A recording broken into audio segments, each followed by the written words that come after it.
మ- మధురం మధురం మీ నామమెంత మధురం కృష్ణ కృష్ణ.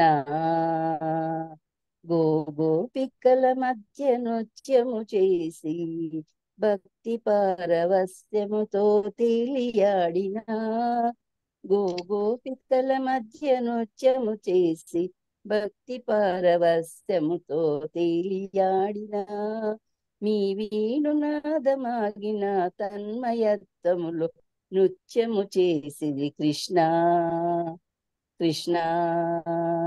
మధురం మధురం మీ నామెంత మధురం కృష్ణ. వాసుదేవ నారాయణ నాగరుడు తెలుపగా చతుర్దశ భువనాలలోని 300 కోట్ల దేవతలు నింగి నిలచి మీరాచలీల తిలకించిరి కృష్ణ. పుష్పవర్షము కురిపించిరి కృష్ణ. భక్తి పారవస్యము చేత తన్మయులైరి కృష్ణ కృష్ణ. మధురం మధురం మీ నామెంత మధురం మధురం. వాసుదేవ నారాయణ గురువాయుపురాధీశ వాసుదేవ నారాయణ గురువాయుపురాధీశ. మమ్ము మా వ్యాధుల నుండి కడతీర్చి ముక్తి నొందించము కృష్ణ కృష్ణ. మధురం మధురం మీ నామెంత మధురం కృష్ణ కృష్ణ. మధురం మధురం మీ నామెంత మధురం కృష్ణ కృష్ణ. అయిపోయిందమ్మా. బాగుంది. కృష్ణమూర్తి గారు చెప్పండి. చాలా రోజులైంది మీ గొంతు విని.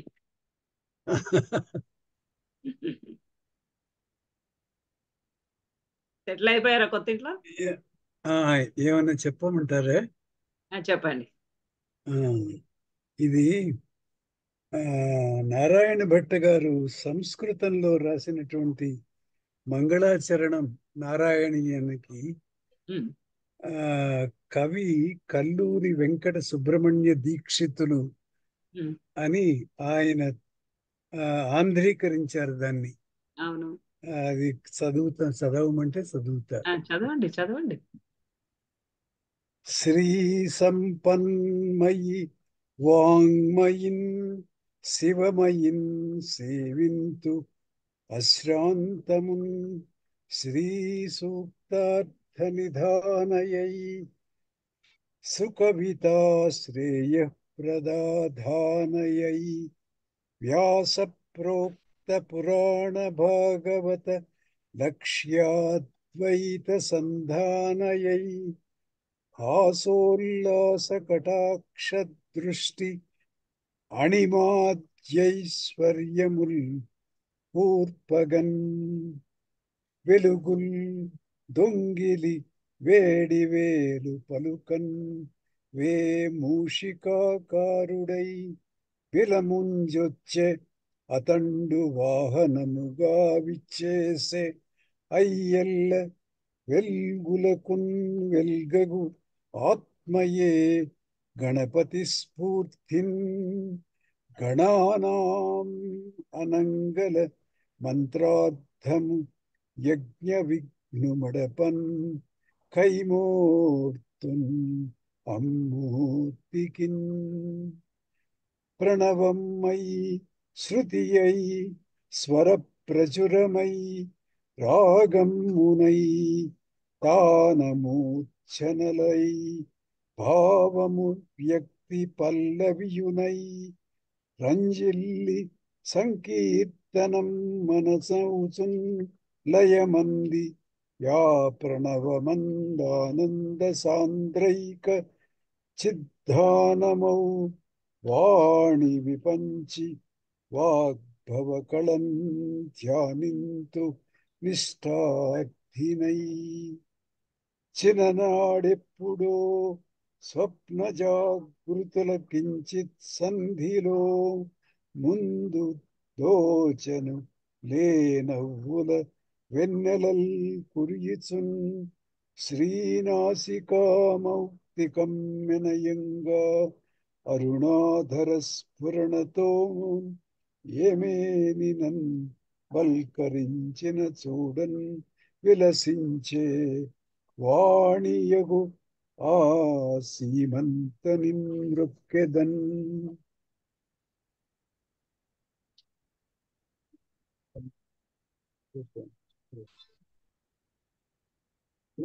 ముఖ్యదన్ కవితారీతి సరస్వతీ చరణముల్ కైసేసి కైసేయుని భవమన్ చ ఆనతి ఇచ్చి సార కరుణాపారస్మిత జ్యోత్స్నికాచ్చవి అంతర్గత గాఢమోహతమముం చక్కాడి ఆలోచనోత్సవముం చేసిన చంద్రశేఖరయతీంద్ర స్వాములన్ మృక్కెదన్. ఎన్నే భాషల దీర్చిదిద్దననుగా ఎన్నేని జన్మములందన్నా పాడినదీర తా కృపకు లేదప్పా మరే సామ్యమున్ సున్నై జన్మములెల్ల దుఃఖ జలధుల్ శుష్కింపగాజేయు ఆపన్నానీక శరణ్యమైన గురుదైవ జ్యోతికి మృక్కెదన్.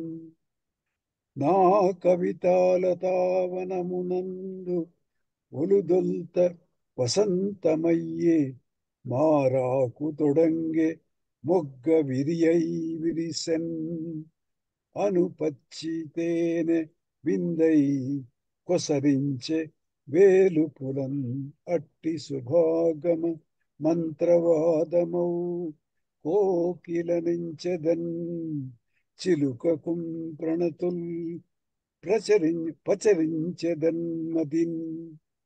గీర్వాణాంధ్ర సనాతనాద్యతన సూక్తి బ్రహ్మలన్నిచ్చలున్ బౌర్వాపర్యమెరంగి మృక్కెదను మత్ప్రారీప్సిత గంధ గాంధర్వమందు శృతి స్వరూపమునన్ అంతర్లీనమై తద్వచ సర్వాంగీణ రస ప్రసారం అమృతాస్వాదము చేకూర్పగన్.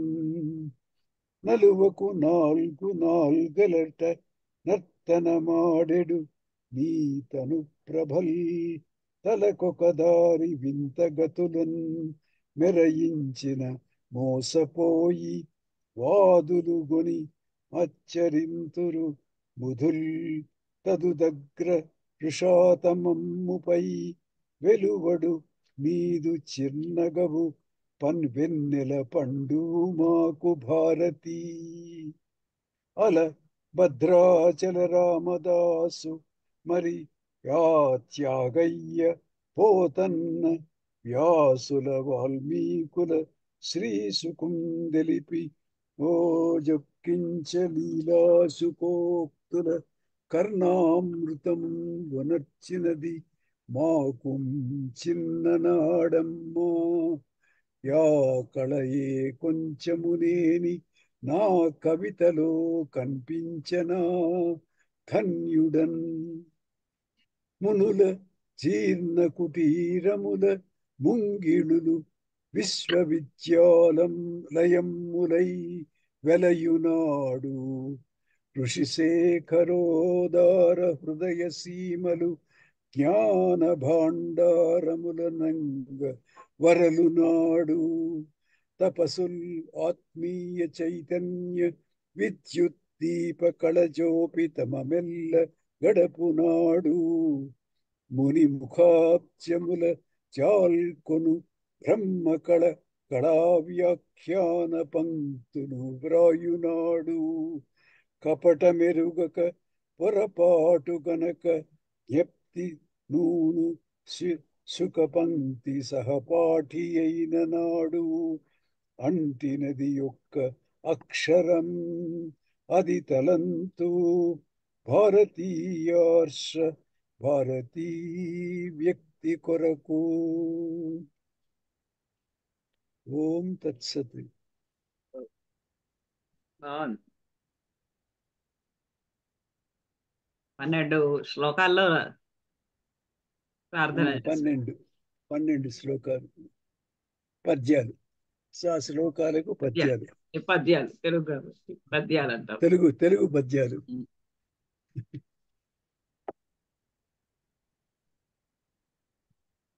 మనం ఇక 70వ దశకంలోకి వస్తే, ఇంతకు ముందు దాంట్లో శ్రీకృష్ణుడు గోపికలతోటి కలిసి రాసక్రీడ నేర్పిన విధము, ఆ గోపికలంతా కూడా రాసక్రీడలో లీనమైపోయి తమను తాము అర్పించుకొని ఆ పరమాత్మనందు లీనమైపోయినటువంటి విధము, గోపికలే కాదు, గోపికల దేవతలు కూడా పైనుంచి ఆకాశంలో నుంచి చూస్తూ వాళ్ళందరూ కూడా ఆ రాసక్రీడలు, ఆ నృత్యంలో లీనమైపోయి ఆ ఆ పరబ్రహ్మలో మమేకమైపోయారు. తన్మయత్వం చెంది ఆ తన్మయులై అతనితోటి మమేకమైపోయి ఉన్నారు. ఎందుకో ఇది మళ్ళీ ఒక్కసారి రాసక్రీడ గురించి ఆలోచిస్తూ ఉంటే మనకి ఈ సాంఖ్యశాస్త్రం చదువుకున్నప్పుడు మొట్టమొదట సాంఖ్యశాస్త్రంలో 24 తత్వాలు ప్లస్ ఒక తత్వము. ఒకటి పురుషుడు, రెండవది ప్రకృతి. ప్రకృతి నుంచి మిగతా సమస్తమైనటువంటి సృష్టి జన్మించింది అని సాంఖ్యులు చెప్తారు. వరుసగా ఇట్లా ప్రకృతి నుండి మహత్తు నుంచి బుద్ధి అహంకారాలు, అక్కడి నుంచి పంచతన్మాత్రలు, పంచతన్మాత్రల నుంచి పంచ జ్ఞానేంద్రియాలు, పంచ కర్మేంద్రియాలు, ఇలా వరుసగా అన్ని చేరినాయని చెప్తారు. మొట్టమొదటిది ఈ ప్రకృతి నుండి ఇవన్నీ జనించినాయి. ప్రకృతి దేని నుండి జనించలేదు. ప్రకృతి ఎక్కడి నుంచి జనించింది మరి అంటే ఆ పురుషుడు అంటే పరమాత్మ, అతని సంకల్పమే ప్రకృతిగా వచ్చింది. ఆ ప్రకృతి దగ్గరికి వెళ్ళిపోమంటున్నాడు. ఈ స్త్రీలంతా కూడా, గోపిక స్త్రీలంతా కూడా తమ యొక్క ఒక్కొక్కటి జ్ఞానేంద్రియాలు,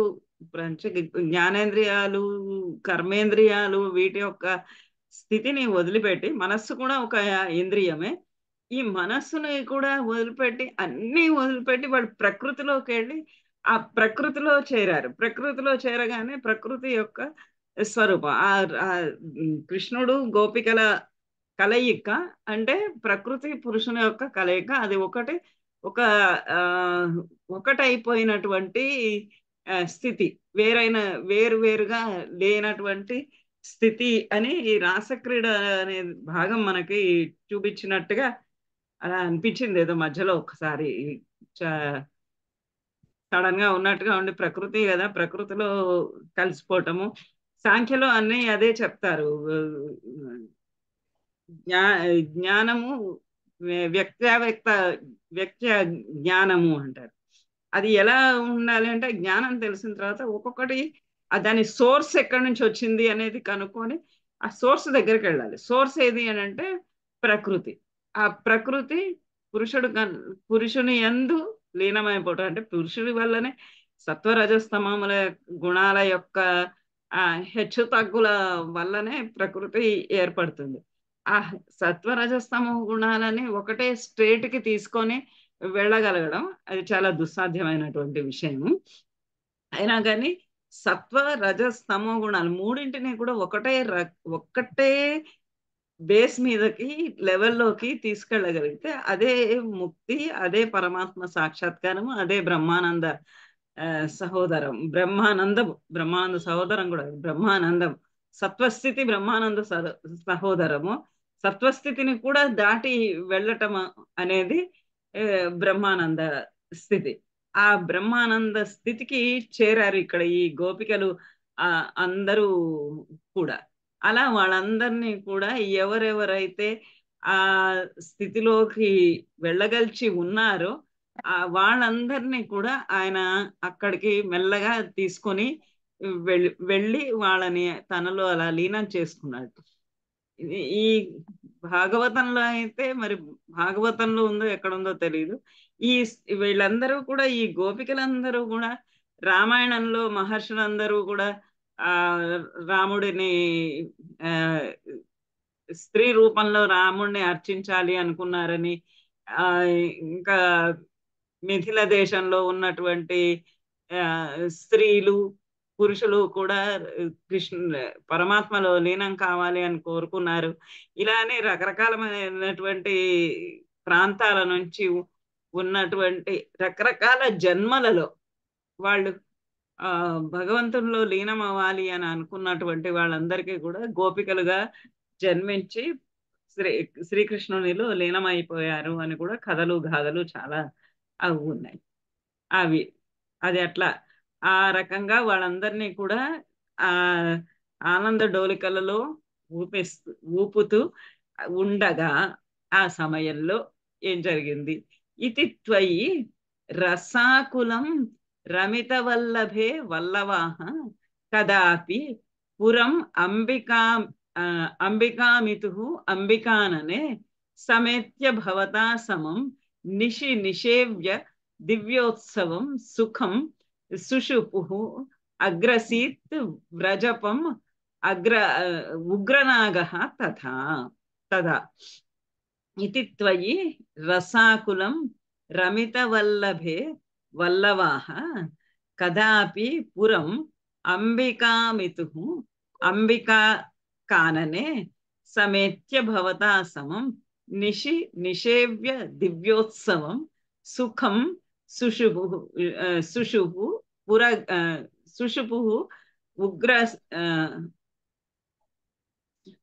సుషుపుర్ అగ్రసీత్ వ్రజపం ఉగ్రనాగస్తదా.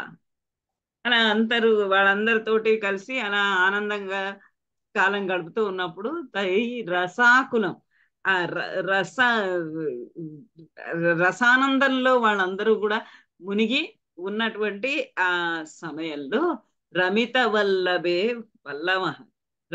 వల్లభే ఆ స్త్రీలందరితో కూడా నువ్వు రమిస్తూ ఉన్నటువంటి ఆ సమయంలో వాళ్ళందరినీ కూడా రసానంద డోలికల్లో మునకలు వేయిస్తూ ఉన్నప్పుడు బ్రహ్మానంద స్థితికి వాళ్ళందరినీ తీసుకొని వెళ్తున్నప్పుడు ఆ రాస క్రీడలో వాళ్ళందరూ కూడా మునిగిపోయి రసాకులం ఆ రాస క్రీడలో ఆ రసంలో ఆ శృంగార రసంలో వాళ్ళందరూ కూడా మునిగి ఉన్నటువంటి ఆ సమయములో రమిత వల్లభే ఆ స్త్రీలందరికీ కూడా నువ్వు వల్లభుడిగా నువ్వు ప్రియుడిగా వాళ్ళందరితోటి రమిస్తూ ఉన్నటువంటి సమయంలో వల్లవాహ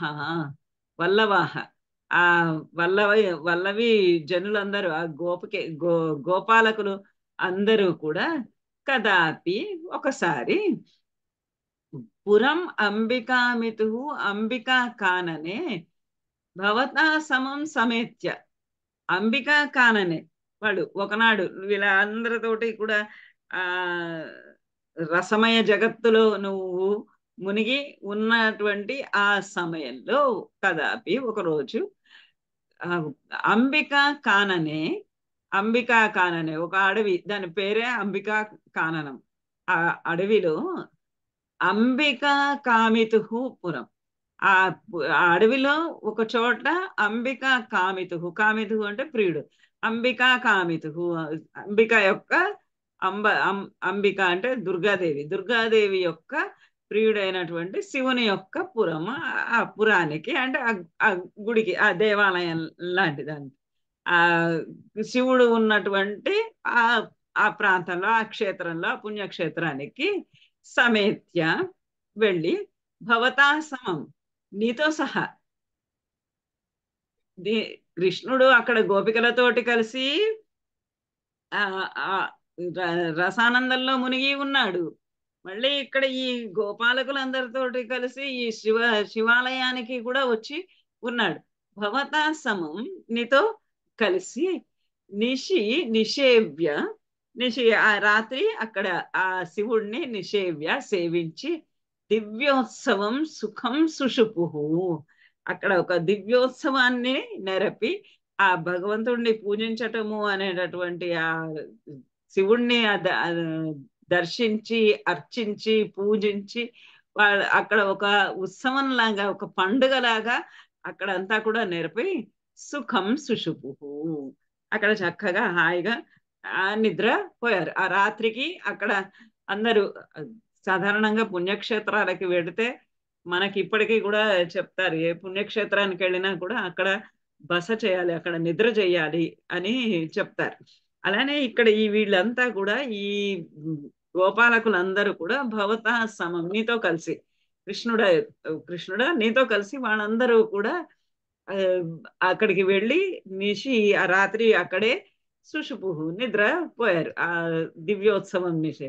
దివ్యోత్సవాన్ని వనరించుకొని పూజలు అవి చేసుకొని ఒక పండుగలాగా నిర్వహించుకొని పుణ్యక్షేత్రంలో చేసేటటువంటి రకరకాలైనటువంటి ఆటలు పాటలు పూజలు పునస్కారాలు ఇలాంటివన్నిటినీ కూడా చేసి సుఖం సుషుపు అక్కడ హాయిగా నిద్రపోయారు. వాళ్ళు నిద్రపోయినటువంటి సమయంలో సుషుపు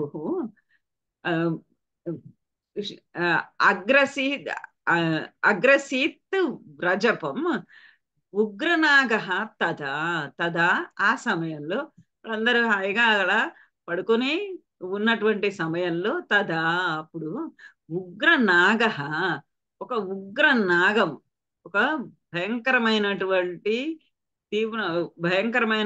ఒక నాగము, ఒక పాము, ఒక అజగరము, ఒక ఆనకొండ లాంటి ఒక ఉగ్రనాగము పాము వ్రజపం అగ్రసీత్. వ్రజపం వ్రజపం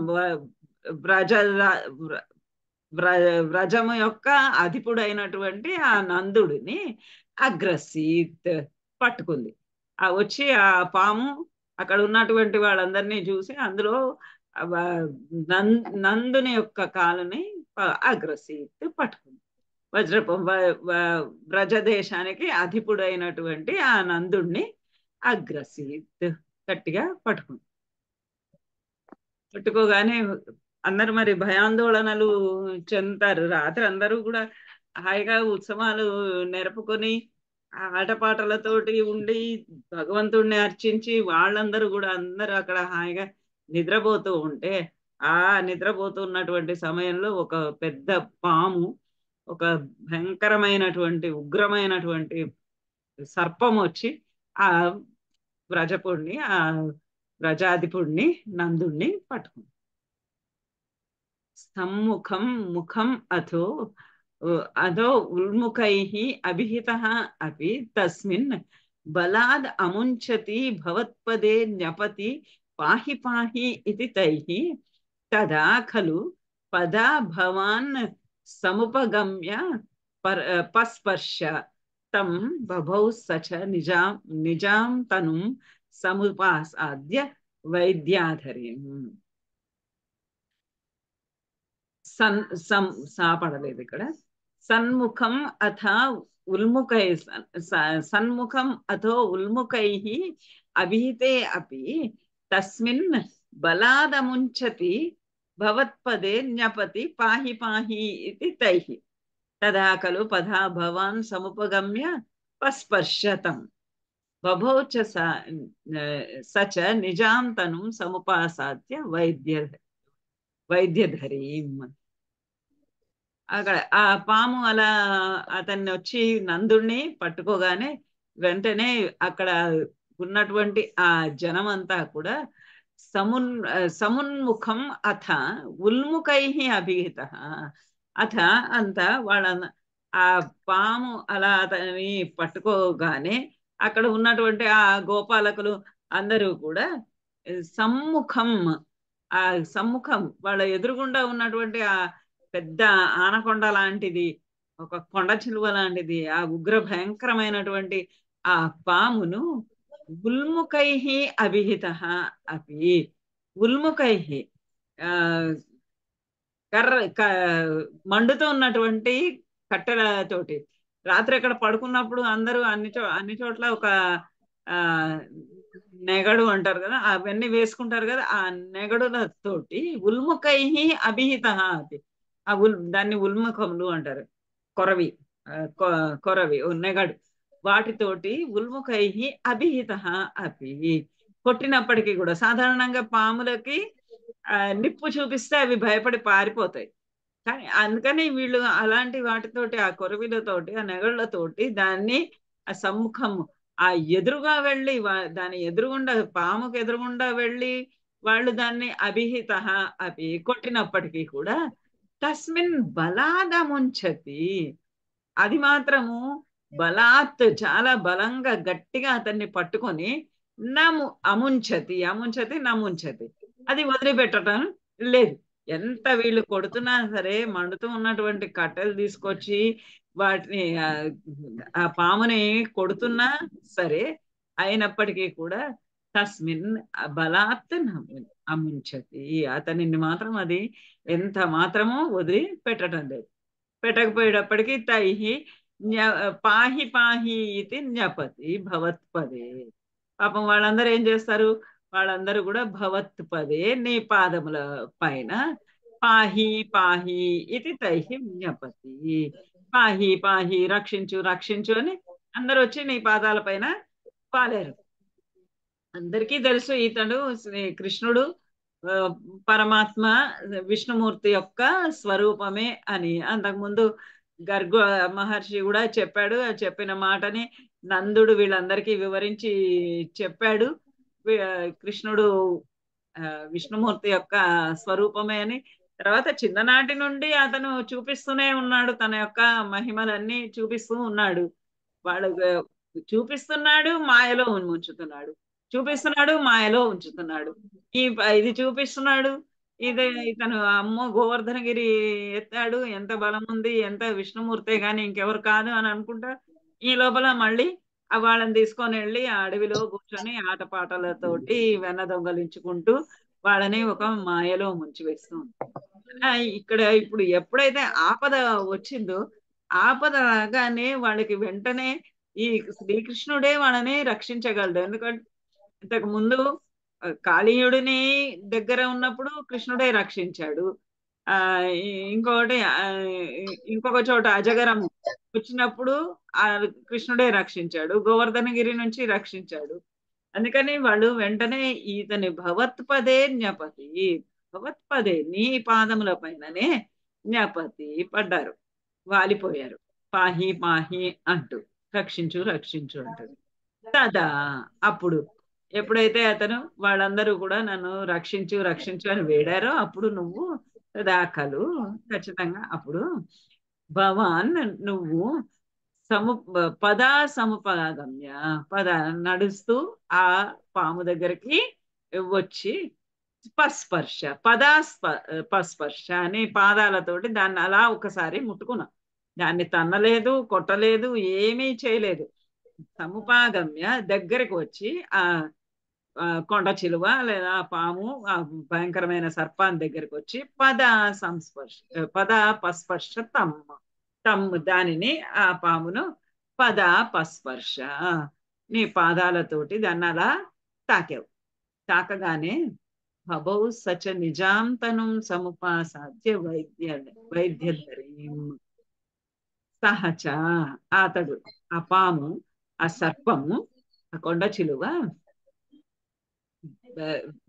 వెంటనే తను నిజాంతనం సముపాసాధ్య, నిజాంతనం తన యొక్క నిజమైనటువంటి సహజమైనటువంటి తను శరీరాన్ని సముపాసాధ్య పొందింది.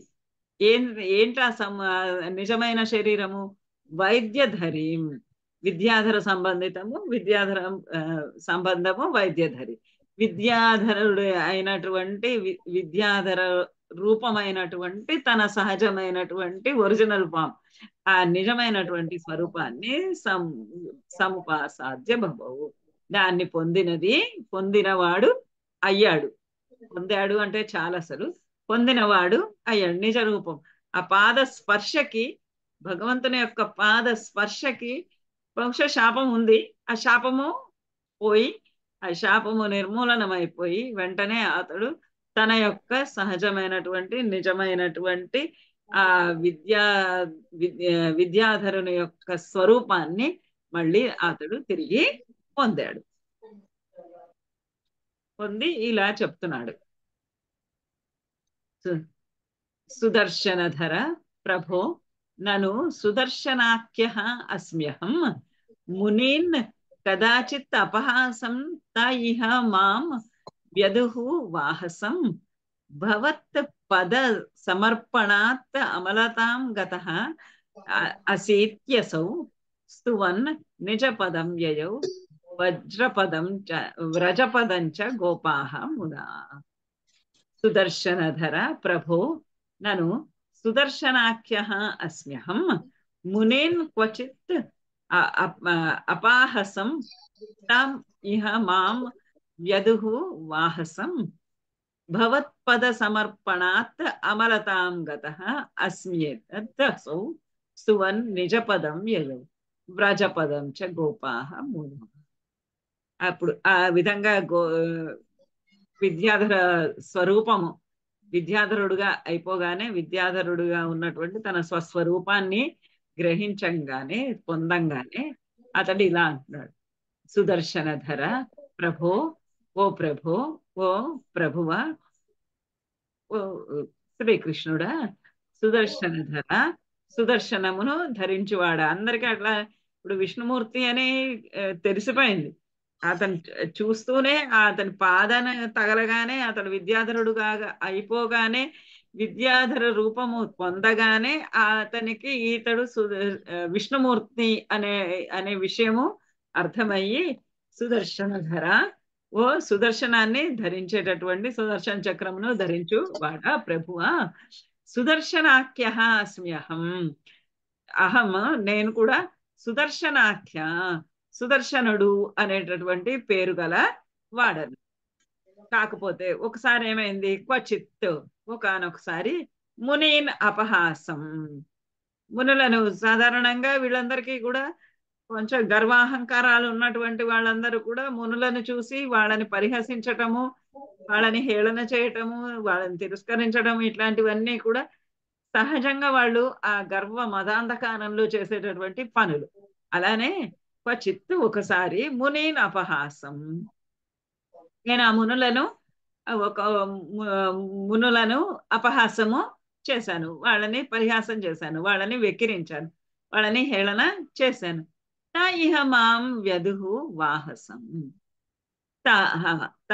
తే వారు ఆ మునులు ఏ మునులనైతే నేను అపహాస్యం చేశానో ఏ మునులనైతే నేను అవహేళన చేశానో ఏ మునులనైతే నేను పరిహాసం చేశానో ఆ మునులు ఇహ ఇక్కడ మాం నన్ను వాహసం వ్యదుః వాహసం నన్ను ఈ విధంగా సర్పంగా చేశారు.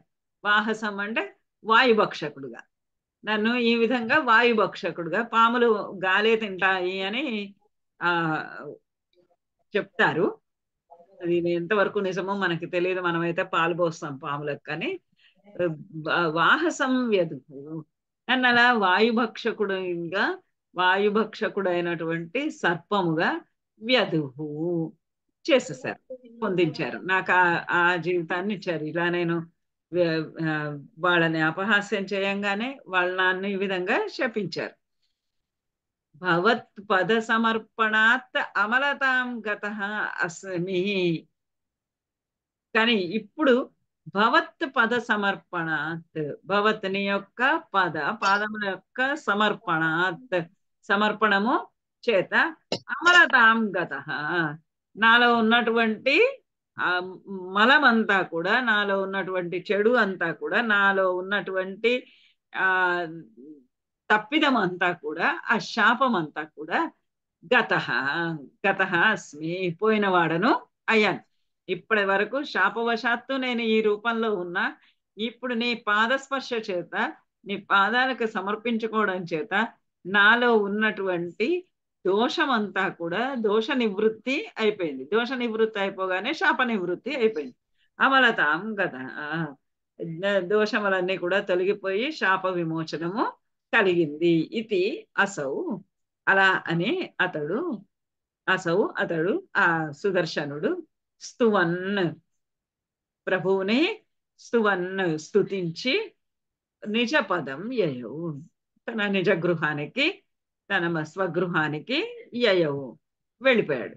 గోపాహ అపి ఆ గోపాలకులందరూ కూడా ముదా సంతోషంగా వ్రజపదం యయౌ ఆ వ్రజపదానికి వాళ్ళు కూడా అందరూ మళ్ళీ గోపాలకులందరూ కూడా ఆ రాత్రి అక్కడ నిద్ర చేసి అది అయిన తర్వాత ఈ సుదర్శనుడికి మోక్షం వచ్చిన తర్వాత ఆ సుదర్శనుడు వాళ్ళ ఇంటికి వెళ్ళిపోతే గోపాలకులందరూ కూడా తిరిగి తమ వ్రజ వ్రజానికి బృందావనానికి వెళ్ళిపోయారు.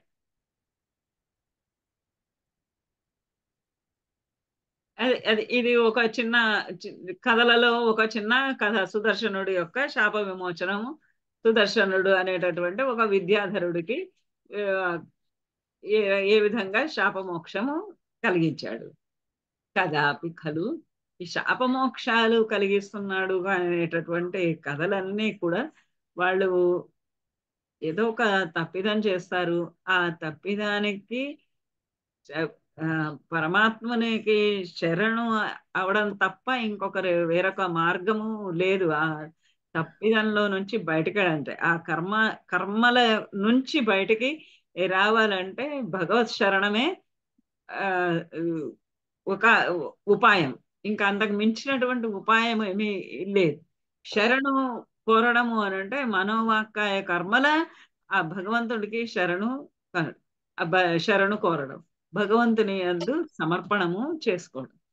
కదాపి ఖలు శీరిణ విహరతి త్వయి స్త్రీజనైః జహార ధనదానుగః సఖిల శంఖచూడో అబలాః అతిద్రుతం అనుద్రుతస్తం అథ ముక్త నారీజనం రురోజిత శిరోమణిం హలభృతే చ తస్యాః అదదాః. కదాపి ఖలు శీరిణ విహరతి త్వయి స్త్రీజనైః జహార ధనదానుగ సకిల శంఖచూడో అబలాః అతిద్రుతం అనుద్రుతహస్తం అత ముక్తనారీజనం రురోజిత శిరోమణిం ఫలభృతే చ తస్య ఆదద. కదాపి ఇంకోసారి. ఇప్పుడు ఈ కథ అయిపోయింది. ఈ కథ అయిపోయిన తర్వాత ఇంకొక సమయంలో కృష్ణుడికి పుట్టిననాటి నుండి అన్ని ఆపదలే, ప్రతి క్షణము ఆపదలే. ఆ ఆపదలు ఆ కష్టాలు వాటిల్లో నుంచి బయట పడటమే. కృష్ణుడికి సరాసరి ఆ, ఆ, కృష్ణుడికి సరాసరిగా ఆపదలు కలిగినా లేదా కృష్ణుడికి సంబంధించినటువంటి ఆ కృష్ణుడి చుట్టూరా ఉన్నటువంటి గోపగోపాలులకి ఎవరికైనా కూడా ఆ, ఆపదలు కలగడము, వాళ్ళని రక్షించటం ఆయన చిన్ననాటి నుండి చేస్తున్న పనే అది. ఇప్పుడు కూడా ఆయనకు పాపము విశ్రాంతి లేకుండా మళ్ళీ ఇంకోసారి సుదర్శనుడికి శాపమోచనం కలిగించి పంపించంగానే ఇంకొకడు మళ్ళీ కదాపి ఖలు శీరిణ విహరతి త్వయి స్త్రీజనై. కదాపి ఒకసారి శీరిణ సహ విహరతి. కదాపి ఖలు అంటే అలా అలా ఒకనొక అన్నాడు. శీరిణ అంటే బలరాముడు, నాగలి ధరించినటువంటి వాడు. శీరిణ విహరతి ఖలు. సరే అలా వెడుతూ ఉన్నప్పుడు విహరతి ఆయనతో కలిసి నువ్వు ఆ బలరాముడితో కలిసి విహరిస్తూ ఉండగా ఆటపాటలతోటి బలరాముడితో కలిసి ఒక అడవి నుంచి ఇంకొక అడవికి ఆ గోవులని కాచుకుంటూ అతనితో కలిసి కాలక్షేపము చేస్తూ ఉన్నటువంటి సమయంలో త్వయి విహరతి నీవు విహరిస్తూ ఉండగా శంఖచూడు అనేటటువంటి వాడు ధనదానుగ ధనదుడు అంటే కుబేరుడు. ధనధానుగ కుబేరుని యొక్క కుబేరుడు అనుచరుడు ఒకడు శంఖచూడు అనేటటువంటి పేరు గలవాడు ఒకడు అబలాహ స్త్రీజనై జహార. ఆ అబలులైనటువంటి ఆ స్త్రీజనులందరూ ఆ గోపికలందరూ అక్కడ ఉంటే ఆ గోపికలందరినీ జహార తీసుకొని వెళ్ళిపోయాడు. వాళ్ళందరినీ కూడా అపహరించాడు. ఈ శంఖచూడు అనేటటువంటి అతను కుబేరుని యొక్క అనుచరుడు. ఈ దగ్గరగా కృష్ణుడు లేడు, కృష్ణుడు వాళ్ళ అన్నగారితో కలిసి విహరిస్తున్నాడు అని చూసి ఆ వెంటనే ఈ స్త్రీజనులందరినీ కూడా, అక్కడ ఉన్నటువంటి స్త్రీజనులందరూ అబలలైనటువంటి ఆ స్త్రీజనులందరినీ కూడా జహార వాళ్ళందరినీ దొంగలించేశాడు, వాళ్ళందరినీ అపహరించాడు. అపహరించగానే అతిధృతం అనుధృత తం అథ. మరి కృష్ణుడు ఎలా ఊరుకుంటాడు? అలా అమ్మాయిలందరినీ తీసుకొని వెళ్ళిపోయారు, ఆ గోపికలందరినీ తీసుకొని వెళ్ళిపోయారంటే ఈయన ఖాళీగా ఉండలేడు కదా. వెంటనే ఆయన అతిధృతం అనుధృత, అతిధృతం చాలా వేగంగా, అంటే ఆ తీసుకొని వెళ్ళిపోయినటువంటి మరుక్షణమే అతిధృతం అనుధృత తమ్ అనుధృత తమ్ అతనిని, ఆ శంఖచూడుని అనుధృత అనుసరించి వెళ్ళి అథ ముక్త నారీజనం, ఆడవాళ్ళందరినీ కూడా ముక్త నారీజనాన్నందరినీ కూడా వదిలిపించి ఆ శంఖచూడుని యొక్క బందీ నుంచి ఆడవాళ్ళనందరినీ, స్త్రీలనందరినీ కూడా విడిపించి రురోచిత, అతన్ని రురోచిత చంపి వేసావు. ఆ శంఖచూడుని, అలాంటి అపరాధం చేసినటువంటి వాడిని, స్త్రీలనందరినీ కూడా అపహరించుకొని వెళ్ళిపోయిన వాడిని నువ్వు రురోచిత సంహరించి శిరోమణిం హలభృతి తస్య శిరోమణిం, అతని యొక్క శిరోమణిం, తల మీద ఉన్నటువంటి శిరోమణిని, బహుశా ఇది కూడా ఏమన్నా సర్పమే అయి ఉండాలేమో. శంఖచూడు అన్న పేరు సాధారణంగా కావ్యాలు, నాటకాలలో సర్పాలకే ఉంది ఆ పేరు. శంఖచూడు, శంఖము చూడనందు కలిగిన వాడు అని కూడా అర్థం. శిరోమణి, ఆ శిరోమణిని, తలలో ఉన్నటువంటి ఆ మణిని హలభృతే అదద, హలభృతునికి, బలరామునికి అదదా ఇచ్చి వేశావు. ఆ ఆడవాళ్ళందరినీ కూడా విడిపించి ముక్త నారీజనం ముక్త, ఆడవాళ్ళందరినీ విడిపించి ఆ శంఖచూడుని రోజుత అతన్ని చంపివేసి అతని తలపై ఉన్నటువంటి మణిని తీసుకొచ్చి హలభృతునికి ఇచ్చావు. ఇవన్నీ ఏంటంటే కృష్ణుడి యొక్క మహిమలు చెప్పటం. కృష్ణుడి యొక్క మహిమలు చెప్పడం అంటే పరమాత్మ యొక్క గుణగణాలను గురించి విస్తరించి చెప్పటం.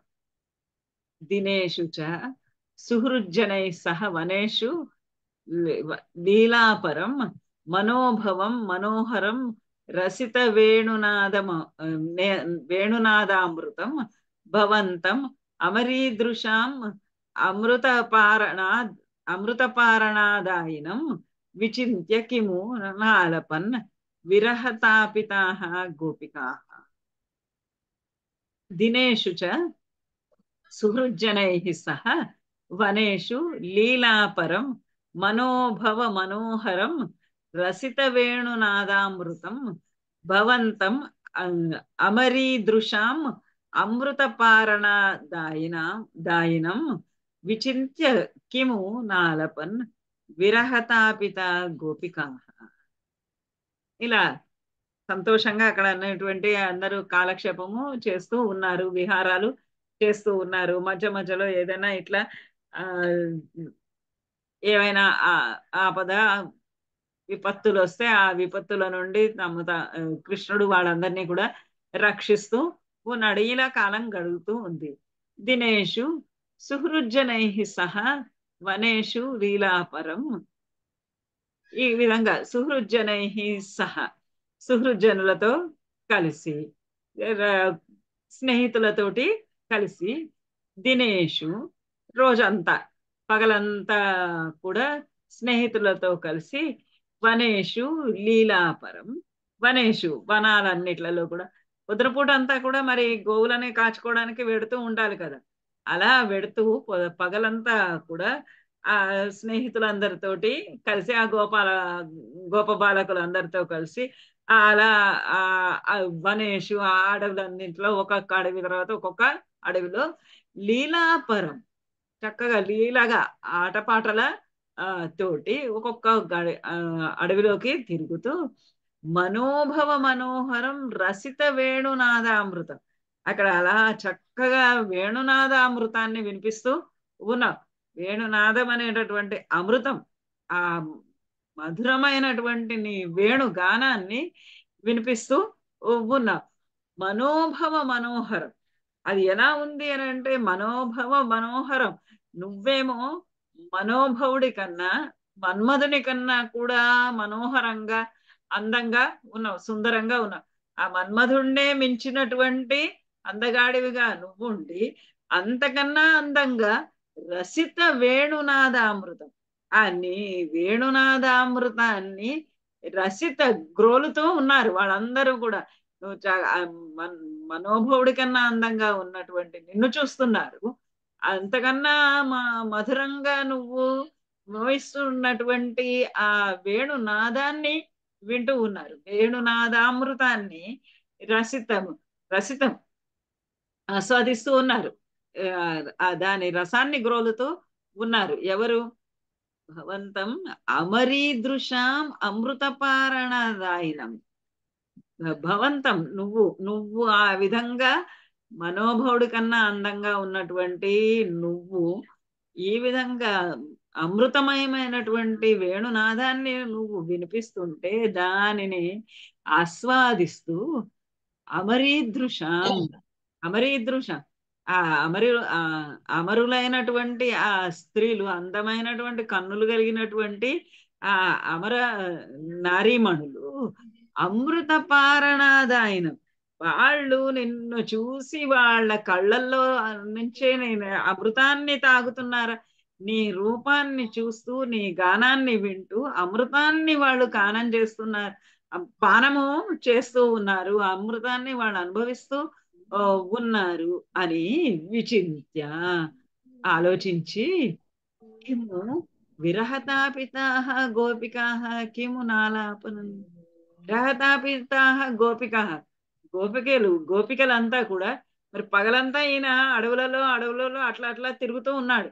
ఆ తిరుగుతూ ఉంటే ఆ అందంగా ఉన్నటువంటి ఆయన తిరుగుతూ ఉంటే దేవతలకు మాత్రం మరి వాళ్ళకి పగలు లేదు రాత్రి లేదు, ఎప్పుడన్నా చూడగలుగుతారు కదా. ఆ దేవతలందరూ కూడా, ఆ దేవతా స్త్రీలందరూ కూడా వాళ్ళు అమృతపానం చేస్తున్నంత అంత విధంగా నిన్ను చూస్తూ నీ గానం వింటూ వాళ్ళు ఆనందిస్తున్నారు అని ఈ గోపికా స్త్రీలు, వీళ్ళు పాపమేమో ఇంట్లో ఉన్నారు. వాళ్ళేమో పగలపూట అక్కడికి వెళ్ళారు, రాత్రిపూట కదా కృష్ణుడు వాళ్ళతో కాల కాలం గడుపుతున్నది. ఆ పగల అంతా అలా వెళ్ళిపోయేటప్పటికి విరహ తాపిత, విరహం చేత తపించిపోతూ ఉన్నటువంటి ఆ గోపికలు కిము నా ఆలపన్, కిము ఏమేమి మాటలు మాట్లాడలేదు కనుక, ఎన్ని విధాలుగా వాళ్ళు చెప్పారంటే, ఏడ్చారంటే, వాపోయారంటే, దుఃఖించారంటే, మాట్లాడారంటే చెప్పడానికి సాధ్యమో కాదు. కిము నా ఆలపన్, ఏమేమి వాళ్ళ ఆలాపనలు చేయలేదు, వాళ్ళు ఏమేమి మాటలు వాళ్ళు మాట్లాడలేదు, ఏమేమి రకాలుగా వాళ్ళు దుఃఖించలేదు, వాపోయారు అని చెప్తున్నారు.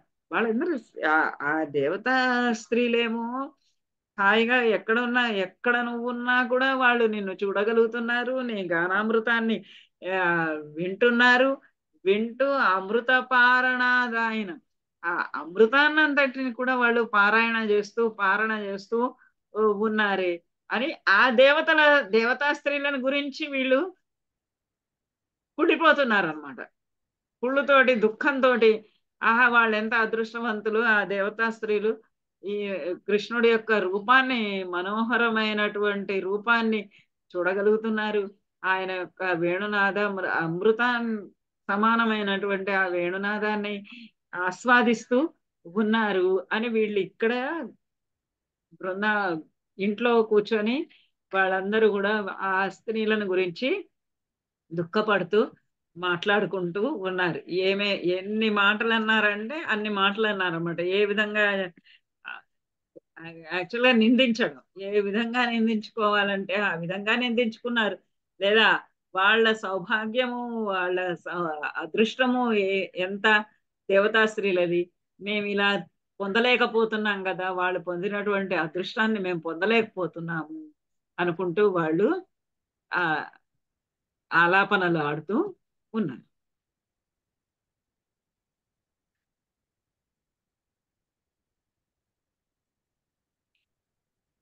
భోజరాజ భృత, ఇక్కడ కొంచెం వచ్చేటప్పటికి ఆ, ఛందస్సు మారింది. భోజరాజ భృతక భృతక తు అథ క్వచిత్ కష్ట దుష్ట పద పద దృష్టి అరిష్ట నిష్ఠురాకృతి నిష్ఠురాకృతి అపష్టు నినాద తిష్టతే స్మ భవతే వృషరూపీ. మళ్ళీ కొంచెం ఒక శ్లోకంలో ఆయన ఆనందపడుతూ ఉన్నాడు, ఆయన ప్రశాంతంగా ఉన్నాడు, వేణునాదాన్ని వినిపిస్తూ ఆటపాటలతోటి లీలాపరం ఆటపాటలతోటి కాలం గడుపుతూ ఉన్నాడు అనుకునేటప్పటికి మళ్ళీ ఇంకొక రాక్షసుడు వచ్చాడు, వృషరూపి. వృషభ ఆకారంలో, ఒక ఎద్దు ఆకారంలో ఇంకో రాక్షసుడు ఎదురుగుండా వచ్చాడు. భోజరాజ భృతక తు అథ కశ్చిత్ కష్ట దుష్ట పద దృష్టి అరిష్ట నిష్ఠురాకృతి అపష్టు నినాద తిష్టతే స్మ భవతే వృషరూపి. భోజరాజ భృతక అథ అంత భోజరాజ భృతక, ఒక భృతకుడు. భృత్యుడు అంటే సేవకుడు, భృతకుడు అంటే చాలా ఒక చిన్నపాటి సేవకుడు, ఒకనొక సేవకుడు, భోజరాజు సేవకుడు. భోజరాజు అంటే కంసుడు, కంసుని యొక్క సేవకుడు. అథ కశ్చిత్ ఒకనొకడు కష్ట దుష్ట పద దృష్టి అరిష్ట, ఒక అరిష్టుడైనటువంటి వాడు, దుష్టాతి దుష్టుడైనటువంటి వాడు. ఎంత దుష్టుడు అంటే వాడు కష్ట దుష్ట పద దృష్టి, వాడి దృష్టే ఎక్కడ ఉంటుంది అంటే ఆ అరిష్టుడైనటువంటి వాడు, ఆ కఠినాత్ముడైనటువంటి వాడు, వాడి యొక్క దృష్టి, వాడి యొక్క చూపు ఎప్పుడు కూడా కష్ట దుష్ట పద, కష్టమైనటువంటి మార్గం అంటే అందరినీ హింసించేటటువంటి మార్గం, అందరికీ కష్టపెట్టేటటువంటి మార్గమందే దృష్టి కలిగినటువంటి ఒక అరిష్టాత్మకుడు. అరిష్టాత్మకుడు క్రూరాత్ముడు. దుష్టపద దృష్టి, దుష్టపదము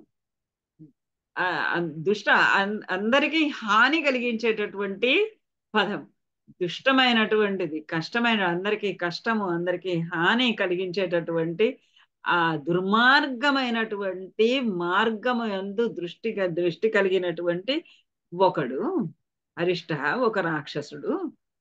నిష్ఠురాకృతి, ఇంకా ఎలా ఉంది వాడి ఆకారమే నిష్ఠురాకృతి, నిష్ఠురమైనటువంటి ఒక క్రూరాతి క్రూరమైనటువంటి ఆకృతి కలిగి అపష్టు నినాద, నినాదం, వాడు నినాదం ఎంత నినాదం చేస్తున్నాడు అంటే, ఎంత శబ్దాలు చేస్తున్నాడు, పనులు చేస్తున్నాడంటే అవి అపష్టు, అపష్టు వినడానికి సాధ్యం కాకుండా ఉన్నాయి. వినడానికి సాధ్యం కానటువంటి కర్ణ కఠోరమైనటువంటి పనులు చేస్తూ తిష్టతే స్మ భవతే, నీ ఎదురుగుండా నించున్నాడు. వృషరూపే, వృషరూపంలో ఒక ఎద్దు ఆకారంలో తిష్టతి భవతే తిష్టతే స్మ, నీ ఎదురుగుండా నించున్నాడు. వచ్చి ఆ అరిష్టుడైనటువంటి వాడు, దుష్టుడైనటువంటి వాడు, కష్ట దుష్ట పద దృష్టి, కష్టమైనటువంటి అంటే అందరికీ కష్టాలు కలిగించేటటువంటి, హింసించేటటువంటి మార్గమునందే దృష్టి కల వాడు. దుష్టపద దృష్టి, దుష్టమైనటువంటి క్రూరమైనటువంటి మార్గమునందు సంచరించేటటువంటి వాడు. వాడు భయంకరమైనటువంటి ఆకారంతో అపష్టు నినాద, నీ ఎదురుగుండా నించొని, నీ ఈ క్రూరుడైనటువంటి రాక్షసుడు నీ ముందుగా నించొని భయంకరమైనటువంటి నినాదాలు చేస్తూ ఉన్నాడు. శాక్వరో అథ జగతి ధృతిహారి మూర్తిమేష బృహతిం ప్రదధానః పంక్తిమాశు పరిఘూర్ణ్య పశూనాం ఛందసాం నిధిమవాప భవంతం. శాక్వరో అథ జగతి ధృతిహారి మూర్తిం ఏష బృహతిం ప్రదధానః పంక్తిం ఆశు పరిఘూర్ణ్య పశూనాం ఛందసాం నిధిం అవాప భవంతం. వాడు అంత కర్ణ కఠోరమైనటువంటి ధ్వనులు చేస్తూ వాడు నీ ముందు నించున్నాడు. నించుని శాక్వరు అథ ఆ శాక్వరము ఆ భయంకరమైనటువంటి వృషభాకారంలో ఉన్నటువంటి ఎద్దు ఆకారంలో ఉన్నటువంటి అతడు అత అంత శాక్వర ఆ శాక్వరము ఆ ఎద్దు ఆ దున్నపోతు జగతి ధృతిహారి జగతి యొక్క ప్రపంచం యొక్క ధృతిహారి ప్రపంచం యొక్క ధృతి ధైర్యాన్ని అంతటిని కూడా హరించేసేటటువంటిది. అంటే ఎంత భయం గొలికిపోయేటటువంటి ఆకృతిలో అతడు ఉన్నాడంటే మొత్తం ప్రపంచం జగత్తు యొక్క శక్తి సామర్థ్యాలని ధైర్యాన్ని అంతటినీ కూడా పూర్తిగా తొలగించి వేసేటట్టుగా ఉన్నది. అంత భయంకరమైనటువంటి ఆకృతి కలవాడు జగతి ధృతిహారి మూర్తిం అటువంటి మూర్తి కలిగి ఏష బృహతిం ప్రదధాన బృహతి గొప్పదైనటువంటి పెద్దదైనటువంటి ఆకృతి కలిగి ఆకృతిని ప్రదధాన ధరించి భయంకరమైనటువంటి భీకరమైనటువంటి ఎద్దు ఆకారంలో ఉన్నాడు. ఆ ఎద్దు ఆకారం ఎంత పెద్దగా ఉందంటే బృహతి ప్రధాన భయంకరమైనటువంటి పెద్దదైనటువంటి ఆకారంలో ఉన్నటువంటి అతనిని చూసి ప్రపంచమే అంతా కూడా భయపడేటట్టుగా ధైర్యాన్నంత కోల్పోయి భయపడేటట్టుగా ఉన్నటువంటి ఆకారాన్ని దాల్చి ఉంది. దాల్చి పంక్తిం ఆశు పరిఘూర్ణ్య పశువున వెంటనే అతడు ఆశు వెంటనే ఆ ఆకృతిని ధరించి పశువునాం పంక్తి పశువులన్నింటి యొక్క పంక్తిని వరుసలను ఆ గోవుల యొక్క వరుసలనన్నింటినీ కూడా పరిఘూర్ణ్య వాటన్నింటినీ భీకరంగా చెదిరించి వేసి వాళ్ళన్నింటినీ కూడా భయపెట్టి బెదిరించి వాళ్ళందరికీ కూడా భయం కలిగేటటువంటి ఇది చేసి ఛందసాం నిధిం భవంతం ఛందసాం నిధిం అవాప ఛందసాం నిధిం భవంతం నిన్ను ఛందసాం నిధిం ఛందస్సు వేదములన్నింటికీ కూడా నిధి అయినటువంటి నిన్ను అవాప వచ్చి చేరాడు. ఆ రాక్షసుడు ఆ అరిష్టుడు ఆ దుష్టుడు ఆ వాడు శాక్వరాకారంలో ఎద్దు ఆకారంలో ప్రపంచం యొక్క ధైర్యాన్ని అంతటినీ కూడా తొలగించి వేసేటటువంటి మూర్తి భయంకరమైనటువంటి ఆకృతితో వచ్చి ఆ పశువులన్నింటినీ కూడా పశువుల పంక్తులన్నింటినీ కూడా వాటిలన్నింటినీ కూడా రెచ్చగొడుతూ వాటిలన్నింటికి కూడా భీతి కల్పిస్తూ నీ ఎదురుగుండా వచ్చి నించున్నాడు అని. ఈ ఒక శ్లోకం ఏంటంటే కొంచెము శ్లేష అలంకారంతో కూడి ఉన్నది. అందుకే ఛందస్సు మార్చాడు ఇక్కడ. ఛందస్సులో మీకు అందరికీ ఛందస్సు అంటే తెలిసే ఉంటుంది. ఆ ఛందస్సులో శాక్వరము జగతి ధృతి బృహతి పంక్తి ఇలాంటివన్నీ కూడా ఒక రకరకాలైనటువంటి ఛందస్సులు మీరు చాలా వరకు విన్నదైతే చంపకమాల ఉత్పలమాల మత్తేమము శార్దూలము ఇవన్నీ విని ఉంటారు. ఇవన్నీ కూడా చాలా వరకు వైదిక ఛందస్సులు అంటే వేదాలలో ఉండేటటువంటి ఛందస్సులు. ఇవి కొన్ని లౌకిక సాహిత్యంలో కూడా ఉన్నాయి కానీ చాలా వరకు వేదాలకి సంబంధించినటువంటి ఛందో విధానాలు. అనుష్టుప్ ఛందస్ అని విన్నారు కదా, అనుష్టుప్ ఛందస్లో అలానే ఇది కొన్ని రకాలు. చాక్వరం అని జగతి అని ధృతి అని బృహతి అని పంక్తి అని ఇవన్నీ కూడా ఇవన్నీ చిన్న చిన్న ఈ ఈ ఆ రాక్షసుడు ఎలా వచ్చాడు? శాక్వర రూపంలో వచ్చాడు. అంటే ఒక ఛందస్సు. జగతి ధృతిహారి, జగత్తుని అంతటినీ కూడా ధైర్యాన్ని కొల్లగొట్టేటట్టుగా ఉన్నాడు. అంటే ఇంకా వాడికి జగతి, ధృతి ఇలాంటి ఛందస్సులు కూడా తెలుసు. బృహతి మూర్తి మేష ప్రధాన, బృహతి అనేటటువంటి మూర్తిని కూడా ధరించి, అంటే ఈ చాక్వరము, జగతి, ధృతి, బృహతి ఇలాంటి ఛందస్సులు కొన్నింటిని మాత్రమే తెలుసుకొని ఆ కొన్నింటి వాటితోటి వచ్చి పంక్తి ఇవన్నీ మాత్రమే తెలుసుకొని ఒక ఐదారు రకాలైనటువంటి ఛందస్సులే తెలుసుకొని వచ్చి ఛందసాం నిధి భవంతమా, నువ్వేమో ఛందసాం నిధి, వాడికేమో వచ్చినవి ఒక 5-6 రకాలైనటువంటి ఛందస్సులు. నువ్వేమో ఛందస్సుకే నిధి. ఛందస్సులు కొన్ని వేల రకాలైనటువంటి ఛందస్సులు ఉంటాయి. మనకు తెలిసినవి కొన్నే ఉన్నాయి, కానీ కొన్నే ఉన్నాయంటే మనకి మామూలుగా ఇప్పుడు మీరు దీనిలో చూస్తే, మీ దగ్గర కనుక ఈ పుస్తకం ఉంటే మొదటి పేజీలోనే ఆయన ఇచ్చారు, తాడేపల్లి పతంజలి గారు, రకరకాలైనటువంటి ఛందస్సులు. ఈ ఛందస్సులు కొన్ని వేల రకాలైనటువంటి ఛందస్సులు ఉంటాయి. ఆ వేల రకాలైనటువంటి ఆ ఛందస్సులన్నింటికి కూడా నిధి ఏమో శ్రీకృష్ణ పరమాత్మ. ఈతనికి తెలిసినవేమో ఒక 5-6 రకాలైనటువంటి ఛందస్సులు. పూర్వకాలంలో ఇద్దరు కవులకు మధ్య పోటీలు చాలా జరుగుతూ ఉండేవి.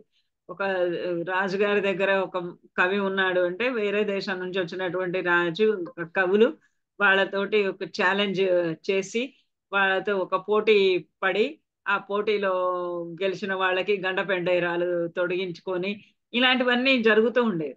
అయితే ఇక్కడ ఈ కవి ఒక 5-6 రకాలైనటువంటి ఛందస్సులే నేర్చుకొని అవి వచ్చి ఆ ఛందస్సులన్నీ తెలిసినటువంటి, ఛందస్సులకే నిధి అయినటువంటి ఆయన కవితోటి కవిని ఎదుర్కోవడానికి వస్తే అది ఎంత అపహాస్యంగా ఉంటుంది.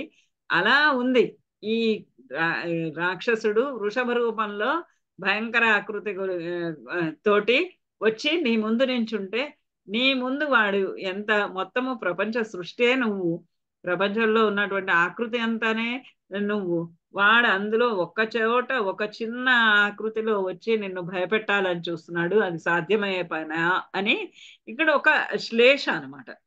శ్లేష అంటే 2 రకాలుగా చెప్పటం. వాడు కొన్ని వృత్తాలు మాత్రమే తెలిస్తే, నువ్వేమో వృత్తాలకే అధిపతివి, వృత్తాలన్నింటికి అధిపతివైనటువంటి నిన్ను కొన్ని మాత్రమే తెలిసి ఎదుర్కోవటం అనేది ఎంత అపహాస్యంగా ఉంటుందో, అలా ఈ రాక్షసుడు వచ్చి నిన్ను ఎదుర్కొంటున్నాడు అని ఇక్కడ నారాయణ భట్టాత్రి భక్తి ఎంత ఉందో, భక్తితో పాటు ఆయనకి ఛందస్సుకు సంబంధించినటువంటి జ్ఞానం ఉంది, అలంకారాలు వాడేటటువంటి జ్ఞానం కూడా అతనికి చాలా ఉంది అని మనకి ఇట్లాంటి శ్లోకాలతోటి తెలుస్తాం. ఇంతకుముందు కృష్ణమూర్తి గారు చదివినటువంటి ఆ మంగళ శ్లోకాలలో అందులో గాంధర్వ విద్యను గురించి చెప్పారు. ఛందస్సు వ్యాకరణాల గురించి కూడా అందులో ఆయన అన్నింటినీ గురించి కూడా చెప్తున్నాడు. నా కావ్యంలో ఇవన్నీ ఉంటాయి అని ఆయన చెప్తున్నాడు. అవన్నీ కూడా మూలము మన ఇది నారాయణ భట్టాత్రి యొక్క నారాయణి. అది అనువాదం మాత్రమే. అనువాదంలో ఈయన ఉపయోగించినవన్నీ కూడా ఆయన అందులో ప్రదర్శించి చూపించారు. తుంగ శృంగ ముఖం ఆశ్వభియంతం సంగృహ్య రభసాద్ అభియంతం భద్రరూపమపి దైత్యం అభద్రం మర్దయన్ మర్దయన్ నమ నమదయః సురలోకం. నమదయః సురలోకం. తుంగశృంగముఖం ముఖం ఆశ్వభియంతం సంగృహ్య రభసాద్ అభియంతం రసాత్ అభియంతం భద్రరూపమపి దైత్యం అభద్రం మర్దయన్ నమదయః సురలోకం. వాడు ఎలా ఉన్నాడు, ఎంత బృహత్ ఆకారంలో వచ్చాడు. బృహత్ ఆకారంలో అందరికీ భయం కలిగించేటటువంటి విధంగా అతడు అలా వచ్చాడు. వచ్చి తుంగశృంగముఖం, తుంగశృంగముఖం, తుంగము అంటే ఎత్తైనటువంటి ఉన్నతమైనటువంటి ఎత్తైనటువంటి శృంగం శృంగాలతోటి, కొమ్ముల తోటి శృంగముఖం. ఆశు అభియంతం వేగంగా పరిగెత్తుకుంటూ వస్తున్నాడు. నీ ఎదురుగుండా నుంచి నిన్ను ఆ కొమ్మలతోటి పొడవాలి అని ఎత్తైనటువంటి, ముందు ఆకారమే చాలా బృహదాకారంలో ఉన్నాడు. ఆ బృహదాకారంతో ఆ ఎత్తుగా ఉన్నటువంటి ఆ శృంగము, ఆ కొమ్మల తోటి ఆశు అభియంతం, ఎదురుగుండా వచ్చి నిన్ను పొడవాలి అనేటటువంటి అభియంతం, ఆ ఎదురుగుండా వస్తున్నటువంటి వాడిని సంగృహయ్య వాటిని ఆపి పట్టుకొని, ఆ ఎదురుగుండా వస్తున్నటువంటి ఆ ఎద్దుని ఆపి రభసాత్ అభియంతం, రభసాత్ వెంటనే వాడు ఎలా అయితే, ఎంత ఆశుహు, ఎంత తొందరగా అయితే అతను నీ మీదకి అభియంతం, మీదకి పొడవాలి అనేటటువంటి ఆతృతతోటి వస్తున్నాడు, అంత రభసాత్ అభియంతం భయమేమీ లేకుండా నిన్ను పొడవాలి అని అతడు వస్తున్నటువంటి అతనిని రభస వెంటనే మర్దించి వేసి సురలోకం నమదయ, ఆ సురలోకాన్ని అంతటినీ కూడా తృప్తి కలిగించావు. ఆ రాక్షసుడిని భద్రరూపమపి దైత్యం అభద్రం, భద్రరూపమపి, భద్రం అంటే పుణ్యం అని కూడా ఉంది.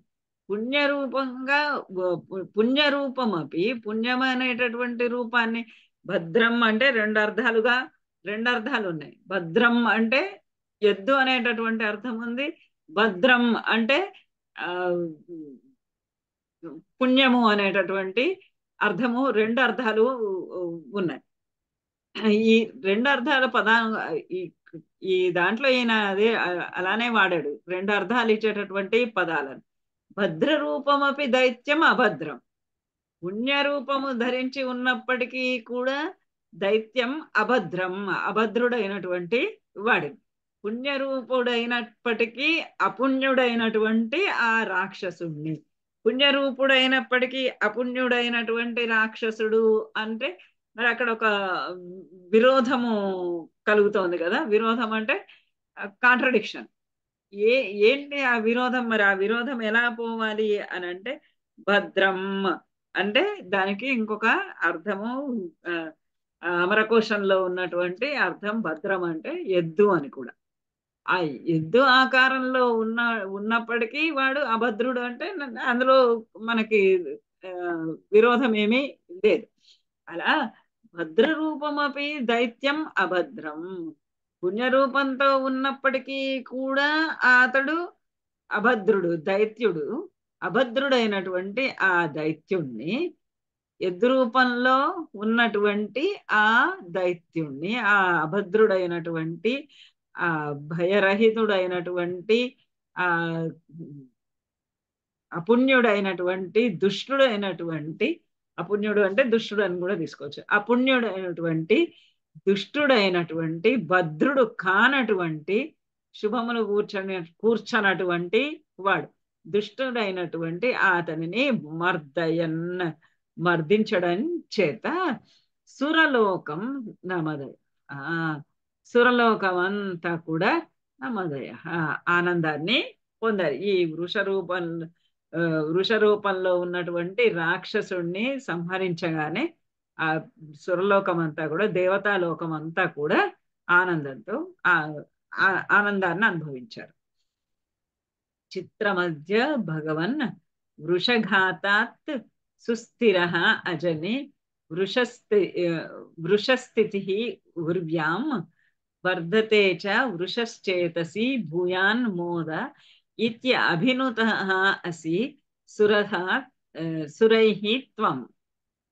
చిత్రం అద్య భగవన్ వృషఘాతాత్ సుస్థిర అజని వృషస్థితిరుర్యాం వర్ధతే చ వృషచేతసి భూయాన్ మోదః ఇతి అభినుతః అసి సురైః త్వం. చిత్రమత్య భగవన్ ఓ భగవంతుడా, చిత్రం అద్య ఇవాళ జరిగినటువంటి విషయము చిత్రం, చాలా చిత్రంగా, విచిత్రంగా ఉంది. ఆ వృషభాసురుణ్ణి నువ్వు చంపటం అనేది, ఆ బృహదాకారంలో ఉన్నటువంటి అతనిని కొమ్ములు విరిచి నువ్వు చంపడము అనేది చాలా ఆశ్చర్యకరంగా ఉన్నది. భూయాన్మోద ఇది అభినుతః సురైః త్వం. సురైః దేవతల చేత, త్వం నీవు, భూయాన్మోద ఇది అభినుతః. అభినుతః నువ్వు మెచ్చుకొనబడ్డావు, ప్రశంసింపబడ్డావు. ఆ దేవతలందరి చేత కూడా నువ్వు ఈ విధంగా ప్రశంసింపబడ్డావు. ఏమని ప్రశంసింపబడ్డావు అంటే అది చాలా ఆశ్చర్యంగా ఉంది. ఈ వృషభాసురుణ్ణి చంపటం ఏమని? వృషఘాతాత్ సుస్థిర అజని. ఒకటి, మొదట ఏం చేసావు నువ్వు? వృషఘాతాత్, వృషమును చంపడము చేత, సుస్థిర అజని, సుస్థిరంగా చేసావు. ప్రజలకు ఎవరికి కూడా ఏ కంటకములు లేకుండా నిర్మూలించావు.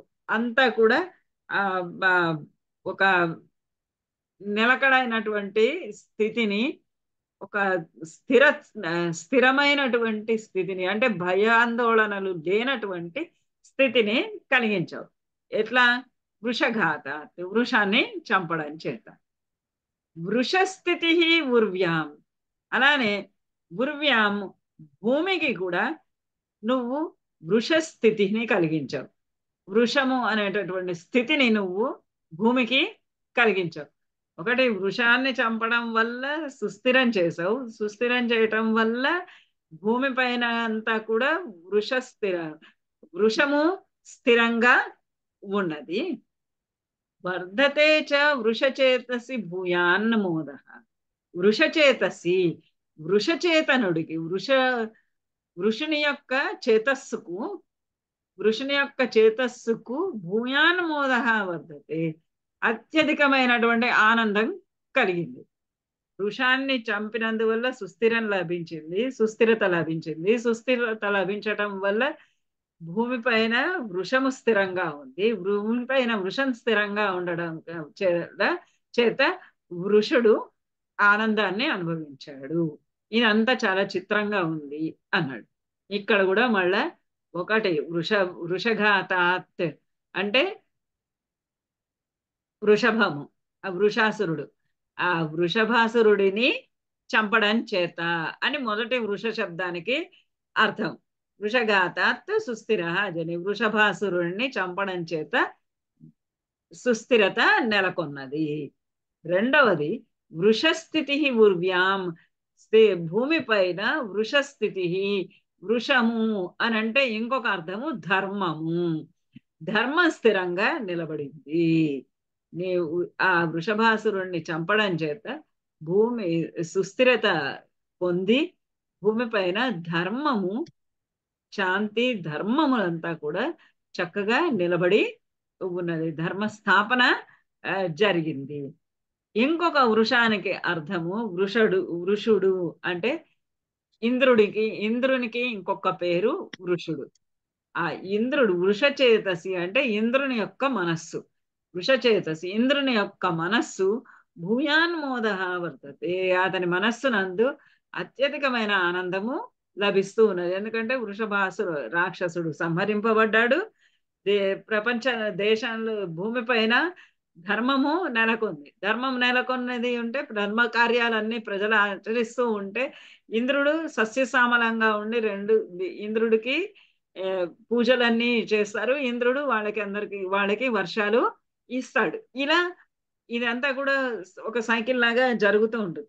ఈ విధంగా ఇంద్రుడి మనసులో కూడా భూమి అంతా స్థిరంగా ఉండడం చేత యజ్ఞయాగాదులన్నీ కూడా ప్రజలందరూ కూడా యజ్ఞయాగాదులు చేస్తూ ధర్మ మార్గాన్ని అవలంబిస్తారు అని అతని మనస్సులో, వృషుని యొక్క మనస్సులో ఆనందము కలుగుతూ ఉన్నది. ఈ విధంగా ఒక వృష అన్న శబ్దానికి ఉన్నటువంటి 3 రకాలైనటువంటి అర్థాలను తీసుకొని ఆయన ఎంత చక్కటి శ్లోకం రాశాడు. దానికే అందుకనే అంటున్నాడు చిత్రమధ్య భగవాన్. చిత్రంగా ఉంది, చిత్రంగా ఉంది. ఎందుకంటే వృషఘాత వృషస్థితి వృషచేతసి ఆనందం. ఇలా ఇది అభినుత అసి సురై త్వం. నువ్వు సురులందరి చేత కూడా ఈ విధంగా ఆనంద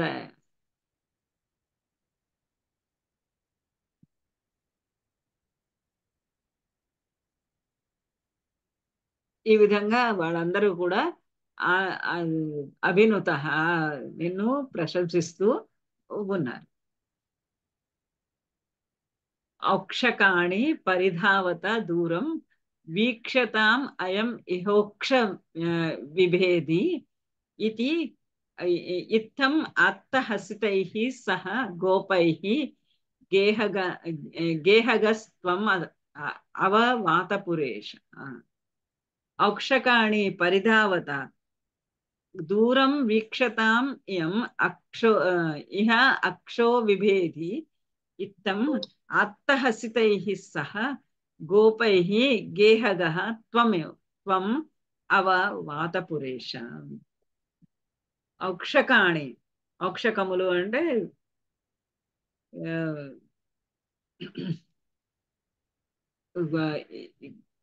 ఎద్దుల యొక్క గుంపు, వృక్షముల యొక్క గుంపు. ఔక్షకాణి పరిధావత దూరం, దూరం పరిధావత. ఓ ఎద్దుల సమూహములారా, ఓ ఎద్దుల సమూహము, ఎద్దుల మంద అంటారు కదా, ఓ ఎడ్ల మందలారా దూరం పరిధావత, దూరంగా పరిగెత్తండి, వెళ్ళిపోండి, పారిపోండి, దూరంగా పారిపోతూ ఉండండి. ఎందుచేత అంటే వీక్షతాం అయం ఇహ వృక్ష విభేది.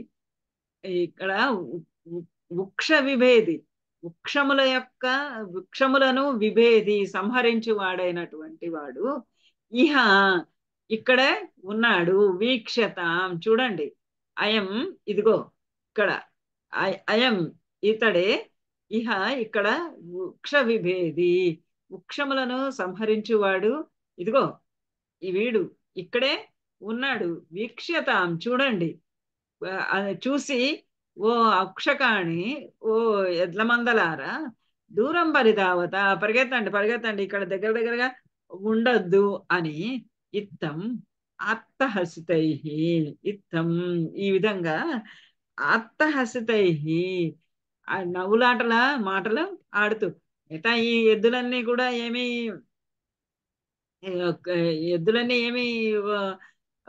వృషభాసురులు కాదు, రాక్షసులు ఏమి కాదు. కాకపోయినా అలా హసితై నవ్వులాటలకు అంటున్నాడు అనమాట ఆయన. ఓ ఎద్దులారా పారిపోండి ఇక్కడ నుంచి, ఇదిగో ఎద్దులను సంహరించే వాడు ఇక్కడ ఉన్నాడు, మీ ప్రాణాలకి ఏమి ఆటంకం కలుగుతుందో పారిపోండి ఇక్కడ నుంచి అని ఇట్లా హసితై నవ్వులాటల మాటలు పాడుతూ, హాస్యపు మాటలు మాట్లాడుతూ గోపికై సహ గేహగ గోపై సహా ఆ గోపాలకులందరితో కలిసి గేహగ త్వం నీవు గేహగ నీ ఇంటికి వెళ్ళిపోయావు. ఓ వాతపురేష అవా, ఓ వాతపురేష, ఓ గురువాయూరు ప్రభువ అవా, అవతు మాం, అవ అంటే ఇంకా అవతు మాం అని, నన్ను రక్షించు. ఆ దేవ వాళ్ళ నిండు గోపాలకులందరినీ కూడా ఎలా రక్షించావో అలా నన్ను కూడా రక్షించు అని ప్రార్థించుకుంటూ ఈ 70 దశకాన్ని ముగించాడు. ఇందులో 3 కథలు వచ్చినాయి. సుదర్శనుడి కథ వచ్చింది, శంఖచూడుడి కథ వచ్చింది, వృషభాసురుడి కథ వచ్చింది. ముగ్గురిని సుదర్శనుడికేమో శాప విమోచనం ఇచ్చాడు, శంఖచూడునేమో సంహరించి అతని యొక్క శిరోమణిని గ్రహించాడు, ఇక్కడ వృషభాసురుణ్ణి సంహరించి ధర్మాన్ని స్థాపనము చేశాడు. ఈ విధంగా గోపై గేహం గచ్చతి ఇది గేహగ, ఇంటికి వెళ్ళినటువంటి ఓ ప్రభువా నన్ను రక్షించు అని ప్రార్థిస్తూ ఉన్నాడు. వృష శబ్దం ఇందులో వాడినటువంటి వృష శబ్దము, అక్కడ భద్ర శబ్దం ఒకటి, ఇవన్నీ ఆయనకు ఉన్నటువంటి వొకాబులరీ ప్లస్ వ్యాకరణ పరిజ్ఞానము ఇవన్నీ మనకి అలా తెలుస్తుంది. సామాన్యమైనటువంటి కవి కాదు.